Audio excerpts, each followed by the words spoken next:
Congress MP Anil Yadav మాట్లాడుతున్నారు. ఇప్పుడు ఆ లైవ్ చూద్దాం. వాతావరణంలో ప్రొటెస్ట్ చేస్తున్నాం. మరి ఇంత పెద్ద అవమానం బాబాసాహెబ్ అంబేద్కర్ కి జరిగిన విషయం తెలుసుకున్న అందరు కాంగ్రెస్ నాయకులు అందరూ కూడా పార్లమెంట్లో ప్రొటెస్ట్ చేస్తుంటే అందరు చూసిరు విజువల్స్. బీజేపీ నాయకులు ఏ విధంగా పార్లమెంటు సిడిలపైన నిల్చొని ఏ విధంగా మా నాయకుడు మా కాంగ్రెస్ పార్టీ రాహుల్ గాంధీ గారు కావచ్చు, ప్రియాంక గాంధీ గారు కావచ్చు, మల్లికార్జున్ ఖర్గే గారు కావచ్చు, ఏ విధంగా వాళ్ళని అడ్డుకోవడానికి ప్రయత్నం చేసిరో మనం అందరూ కూడా చూసిరు. అంటే వాళ్ళ ఒక గుండాయిజాన్ని కూడా పార్లమెంట్ ప్రిమిసెస్లో ఈరోజు బీజేపీ చూపెడుతుందంటే ఈరోజు మన దేశం ఏవైపు పోతుందో ఒకసారి మనం అందరం కూడా ఆలోచించాల్సిన అవసరం ఉంది. ఆడ రాహుల్ గాంధీ గారు పార్లమెంట్ లోపడుకోవడానికి వీళ్ళందరూ బ్లాక్ చేస్తే ఒక పార్లమెంట్ సభ్యుడుగా పొలైట్గా వాళ్ళ మధ్యలోకి వెళ్ళి లోపలికి వెళ్ళిన విషయం మేమందరం, నేను కూడా రాహుల్ గాంధీ గారు ఎంబడే ఉండే, ఆయన ఎంబడే నేను కూడా లోపలికి అలాంటిది వాళ్ళు ఏ విధంగా డ్రామా క్రియేట్ చేసిరో మనం అందరం చూసినాం. కనీసం ఎవరిని టచ్ చేసింది లేదు రాహుల్ గాంధీ గారు, కనీసం ఎవరిని నూకింది లేదు రాహుల్ గాంధీ గారు. కానీ వాళ్ళు మొత్తం కూడా రాహుల్ గాంధీ గారు నూకిరని, రాహుల్ గాంధీ గారు మాకు పూజ చేసిరని ఏ విధంగా రాహుల్ గాంధీ గారి పైన ఫేక్ కంప్లైంట్ పెట్టిరో ఒకసారి.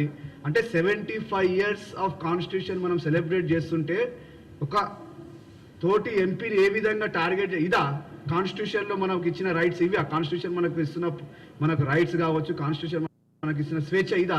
ఒక స్వేచ్ఛగా ఒక పార్లమెంట్లోకి ఒక ఎంపీ వెళ్ళలేడంటే వీళ్ళు ఏ విధంగా డిక్టేటర్షిప్ చేస్తారో ఒకసారి ప్రజలందరూ కూడా గమనించాల్సిన అవసరం ఉందనే విషయాన్ని కూడా ఈ సందర్భంగా తెలియజేస్తున్నాం. మరో ఇంపార్టెంట్ విషయం ఏంటంటే ఈరోజు కాస్ట్ సెన్సస్ చేయమని కూడా మరో కాంగ్రెస్ పార్టీ మతుకుంటుంటే ఈరోజు బీజేపీ కనీసం దాన్ని పట్టించుకునే పరిస్థితులు లేదు. ఈరోజు కాస్ట్ సెన్సస్ ఎందుకు చేయమంటున్నాం మేము? కాస్ట్ సెన్సస్ కాస్ట్ విధంగా కాస్ట్తో సహా చేయాలని ఎందుకు డిమాండ్ చేస్తున్నామంటే భారతదేశంలో ఏ సామాజిక వర్గాలు ఉన్నారో, వాళ్ళు ఎంతమంది ఉన్నారో, వాళ్ళకు రాజకీయంగా రావాల్సిన లబ్ధి వాళ్ళకు రావాలి, వాళ్ళకు ఆర్థికంగా రావాల్సిన లబ్ధి వాళ్ళకు దొరకాలనే ఒక ఉద్దేశంతో ఈరోజు కాంగ్రెస్ పార్టీ మరీ బీజేపీకి డిమాండ్ చేస్తుంది. ఏమని?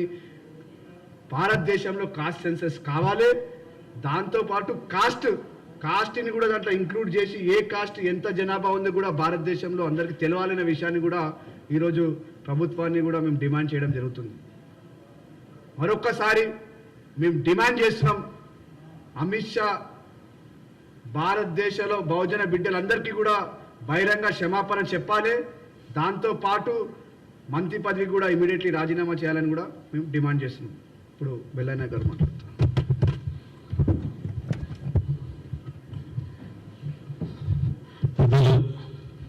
పార్లమెంట్ సభ్యులు అనిల్ గారు, మిగతా మిత్రులందరికీ పేరు పేరున నమస్కారం. మీడియా మిత్రుల నమస్కారం. మిత్రులారా, 20వ శతాబ్దంలో